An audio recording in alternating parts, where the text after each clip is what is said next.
मारने वाले से बचाने वाला बड़ा। गौतम बुद्ध को हम बहुत अच्छे से जानते हैं, जिन्होंने बौद्ध धर्म की स्थापना की और उन्होंने लोगों के जीवन में ढेरों बदलाव लेकर आए थे। ये कहानी भी उनके बचपन की है, जब वे छोटे थे और उन्हें गौतम बुद्ध के नाम से नहीं बल्कि सिद्धार्थ के नाम से जाना जाता था। उनके एक चचेरे भाई भी थे जिनका नाम देवदत्त था। चलिए जानते हैं इस कहानी के बारे में। राजा सिद्धार्थ के महल के पास एक उद्यान था, जहां पर राजा सिद्धार्थ बैठकर प्रकृति का आनंद लिया करते थे। एक दिन जब वे अपने बगीचे में बैठे हुए थे कि तभी एक घायल हंस उनके पैर के पास आकर गिरा। उसके शरीर में एक तीर लगा हुआ था। उसे देखने से प्रतीत हो रहा था कि किसी शिकारी उसका शिकार किया है। हंस को तकलीफ में देखकर और उसे यूं ही फड़फड़ाता देखकर राजा सिद्धार्थ का दिल पिघल गया और उन्होंने उस हंस की सहायता करनी चाहिए। उन्होंने सबसे पहले उस हंस के शरीर से वह तीर निकाला और घायल जगह पर मलहम लगाकर उसकी पट्टी की। ये सब कर लेने के बाद देवदत्त कुछ खोजता हुआ सिद्धार्थ के पास आया। देवदत्त जैसे ही सिद्धार्थ के पास पहुंचा, उसने कहा, अच्छा तो ये तुम्हारे पास है, लाओ इसे मुझे दे दो। इसका शिकार मैंने किया है। इसका शिकार करने में मुझे बहुत मेहनत करनी पड़ी थी।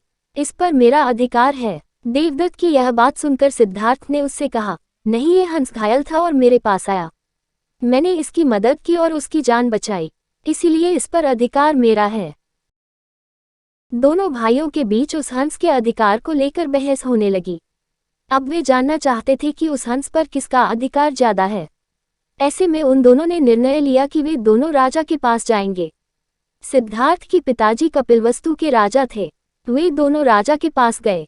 राजा के पास पहुंचते ही देवदत्त ने सबसे पहले कहा, महाराज, इस हंस पर सबसे ज्यादा अधिकार मेरा है, क्योंकि मैंने इसका शिकार किया है।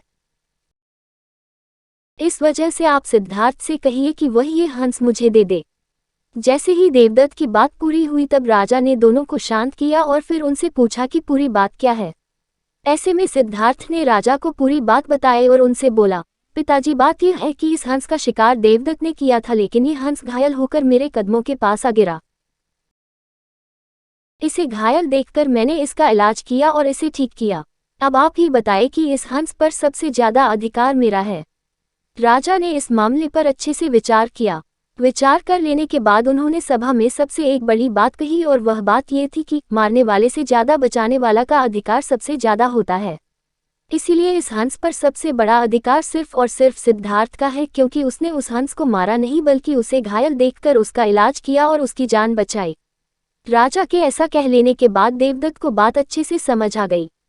वह भी जान चुका था कि मारने वाले से ज्यादा बचाने वाले का अधिकार सबसे ज्यादा होता है।